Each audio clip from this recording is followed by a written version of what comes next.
नमस्कार दोस्तों, मैं हूं मुकुल और आप देख रहे हैं नॉलेज ट्रांसफर। दोस्तों, आज हम बात करेंगे कि हम अपने फ़ोन को सारा रात चार्ज करना चाहिए या नहीं करना चाहिए, फ़ोन को चार्ज करते समय अगर यूज़ करना चाहिए या नहीं करना चाहिए, और अगर ऐसा कर सकते हैं तो क्या क्या चीज़ ध्यान में रखने वाली बातें हैं, और नहीं कर सकते तो क्यों नहीं कर सकते। ये सारी बातें हम आज डिस्कस करेंगे। इसके अलावा और भी हम एक चीज़ डिस्कस करेंगे कि हम अपने फ़ोन की जो है लॉन्जेबिलिटी, फ़ोन की मतलब बैटरी की लॉन्जेबिलिटी बढ़ाने के लिए क्या क्या उपाय कर सकते हैं।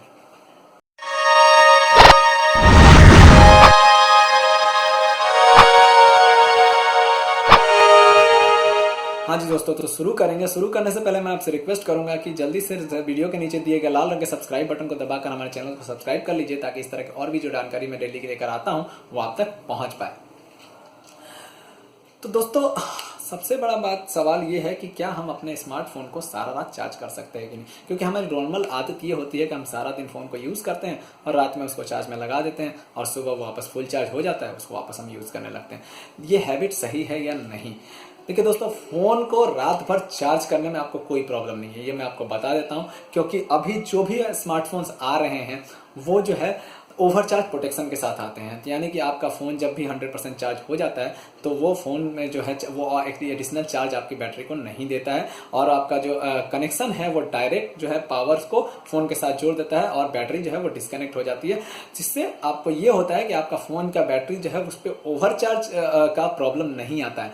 लेकिन इसके अलावा अगर आप अपने फ़ोन को सारा रात चार्ज में रख रहे हैं तो आपको कुछ बातें जो है वो ध्यान में रखने वाली ज़रूरी है, जिससे आपके फ़ोन की जो है बैटरी की जो है लॉन्जेबिलिटी जो है इफेक्ट करती है। यानी कि आपके फ़ोन की बैटरी जो है वो समय तक चले। इसके लिए आपको क्या ध्यान में रखने वाली बात है कि देखिए, आपके फ़ोन का जो स्मार्टफोन जो है आपकी बैटरी को ओवरचार्ज से प्रोटेक्शन तो दे देता है, लेकिन हीटिंग से प्रोटेक्शन नहीं देता है। यानी कि आपका फ़ोन अगर रात भर चार्ज में लगा रहता है तो जब फुल चार्ज हो जाने के बाद भी जो चार्जर है आपका जो उसके ऊपर जो पावर उसको दे रहा है फ़ोन को, उसकी वजह से क्या है, फ़ोन की बैटरी में थोड़ी हीट जो है वो पैदा होने लगती है, और वो हीट डिस्चार्ज करना जरूरी है। वो अगर हीट प्रॉपर्ली डिस्चार्ज होता है तो आपको कोई भी प्रॉब्लम नहीं है। इसका सीधा सा एक ही उपाय है कि आप जहाँ पे फ़ोन को चार्ज में लगाते हैं वो थोड़ा सा ठंडा जगह हो, कूल प्लेस हो। अगर एसी यूज़ करते हैं तो एसी हो, या फिर कोई ज़्यादा गर्म जगह नहीं हो। और दूसरा सबसे बड़ी बात यह है कि आपका फ़ोन, अगर आप कोई बैक कवर या कोई केस यूज़ करते हैं तो उसको आप उससे निकाल के फुल चार्ज कीजिए। इससे क्या होगा कि जब केस में बंद होने की वजह से बैटरी जो है अपनी हीट को डिस्चार्ज नहीं कर पाती, हीट को रिलीज नहीं कर पाती है, तो उसके वजह से उस पर थोड़ा बहुत असर पड़ता है। दूसरी बात ये कि अगर हम अपने फ़ोन को चार्ज करते समय यूज़ कर सकते हैं कि नहीं। तो देखिए, ऐसा है कि आप अपने फ़ोन को चार्ज करते समय उसको यूज़ कर सकते हैं, इसका कोई भी ऐसा इफेक्ट नहीं है।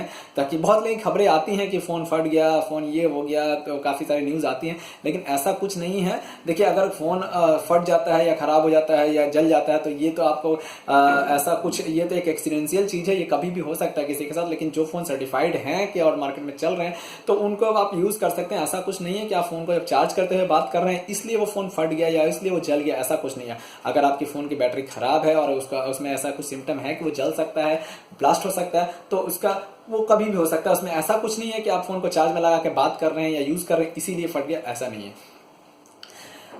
तीसरी बात जो है कि हम अपने फ़ोन को किस तरह से चार्ज करें कि उसकी लॉन्जेबिलिटी बढ़ जाए। तो दोस्तों, मैं आपको सीधा सा बात बता देता हूँ। एक जो है, अगर आप मेंटेन करें तो आपकी फ़ोन की लॉन्जेबिलिटी जो है वो बहुत ज़्यादा बढ़ सकती है। वो ये है कि आपका जो फ़ोन होता है, आपका जो स्मार्टफोन होता है, वो जो है लिथियम पॉलीमर बैटरीज के साथ आता है। आप कभी भी यहाँ देखेंगे तो यहाँ पर आपको मिल जाएगा दिखता हुआ लिथियम पॉलीमर। ठीक है, तो ये जो होता है, ये लिथियम पॉलीमर जो बैटरी होती हैं ये जो है रिचार्ज साइकिल काउंट के साथ आती है। यानी कि जो है हर बैटरी का एक रिचार्ज साइकिल होता है कि वो कितनी बार चार्ज किया जा सकता है। जैसे नॉर्मल स्मार्टफोन के जो 1000 के आसपास जो है उसका रिचार्ज साइकिल होता है, जैसे लैपटॉप में उससे ज़्यादा भी होता है। और इस तरह से बहुत सारी जो अलग अलग बैटरीज हैं उसका अलग अलग रिचार्ज साइकिल होता है। Lithium polymer battery recharge cycle के नाम, तो स्मार्टफोन में नॉर्मली वो 1000 के आसपास आती है। यानी कि अगर एक रिचार्ज साइकिल का मतलब क्या है कि आपका फोन एक बार फुल डिस्चार्ज और एक बार फुल चार्ज, ये एक बार ये जो साइकिल कंप्लीट होता है उसको हम कहते हैं रिचार्ज साइकिल। तो आपका जो फोन का बैटरी है अगर 1000 रिचार्ज साइकिल कंप्लीट कर लेता है तो उसके बाद जो है फोन के नॉर्मली जो ऐसा नहीं वो खराब हो जाता है, एक बार में बंद हो जाता है, लेकिन उसका जो परफॉर्मेंस था वो काफी नीचे हो जाता है। यानी कि अगर वो सारा दिन पहले चलता था तो हो सकता है, मान लीजिए पहले आपका फोन अगर सारा दिन चलता था तो मान लीजिए अभी है वो दोपहर से पहले ही खत्म होने लगेगा। ऐसा जब रिचार्ज साइकिल खत्म हो जाता है उसके बाद होता है। लेकिन हम तो जानते हैं अक्सर 1000 रिचार्ज साइकिल मतलब अगर नॉर्मली हम देखें तो अगर दिन में एक बार हम रिचार्ज साइकिल कंप्लीट करते हैं तो 3 साल के आसपास हमारा रिचार्ज साइकिल मिलता है। लेकिन हम ऐसा करते नहीं है, हम फोन को दिन में 2 बार 3 बार चार्ज करते हैं, कंप्लीट रिचार्ज डिस्चार्ज होता है, तो इसका जो है लाइफ जो है वो साल 1.5 साल तक मैक्सिमम रह पाता है। लेकिन एक चीज मैं आपको यहाँ बता दूं कि अगर आप अपने बैटरी को जो है चार्ज करते समय इतना ध्यान रखें कि फोन की बैटरी को 20% से नीचे ना जाने दे और उसको 90 या 92% के ऊपर चार्ज ना करें। इससे जो है आपका रिचार्ज साइकिल जो है कंजम्पशन नहीं होता है और जो है बैटरी जो है वो कंप्लीट रिचार्ज साइकिल का यूज नहीं करती है। आप जिसका नॉर्मली आइडियल जो जगह बोली जाती है वो 50 to 80 के बीच में अपना चार्जिंग जो है फोन का रखना चाहिए, इससे बैटरी काफी अच्छी चलती है। लेकिन ऐसा तो रखना पॉसिबल नहीं है हर टाइम में, लेकिन आप ये कोशिश कीजिए कि आपको जब भी चार्जिंग का समय मिले, आप जब भी आपको मौका मिलेगा आप अपने फोन को चार्ज कर सकते हैं, तो आप डेफिनेटली उसको चार्ज में लगाइए। ये तो ऐसी बात हो गई कि आप कोई भी चीज को है आप यूज कर रहे हैं उसको थोड़ा थोड़ा उसमें एनर्जी डालते रहिए ताकि वो कंटिन्यूअसली यूज होता रहे। ऐसा नहीं है कि आप सारा उसका एनर्जी चूस लीजिए उसका फिर वापस एनर्जी डालने को इससे ऑब्वियसली इस पर गलत इफेक्ट पड़ेगा। लेकिन नॉर्मल से सोचने वाली बात है, तो कोशिश कीजिएगा आपको 25% या 20% से नीचे ना जाए और 90-91% से ज्यादा चार्ज नहीं कीजिए। जब भी आपको मौका मिले तो आप इसको चार्ज करते रहिए।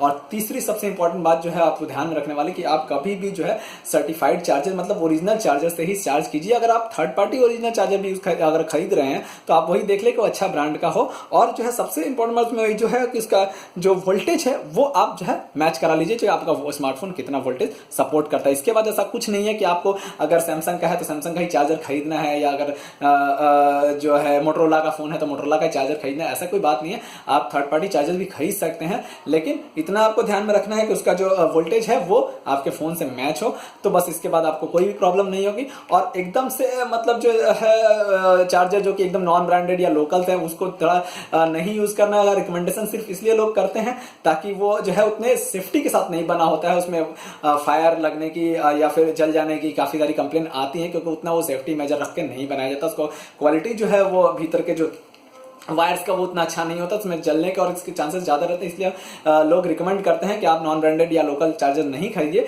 लेकिन आप थर्ड पार्टी चार्जर्स यूज कर सकते हैं। ऐसा कुछ नहीं है, बस आप अपने वोल्टेज को है वो थोड़ा सा मैच करा लीजिए कि आपके फोन के साथ कंपेटेबल है या नहीं। अगर इन चीजों को आप थोड़ा सा ध्यान में रखेंगे तो आपके फोन की जो बैटरी की लॉन्जेबिलिटी है वो काफी अच्छी बनी रहेगी और आप अपने फोन को काफी दिन तक यूज कर पाएंगे।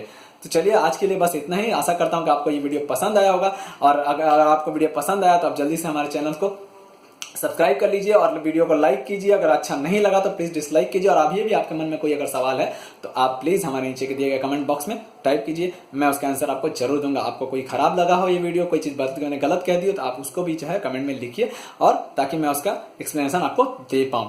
नमस्कार।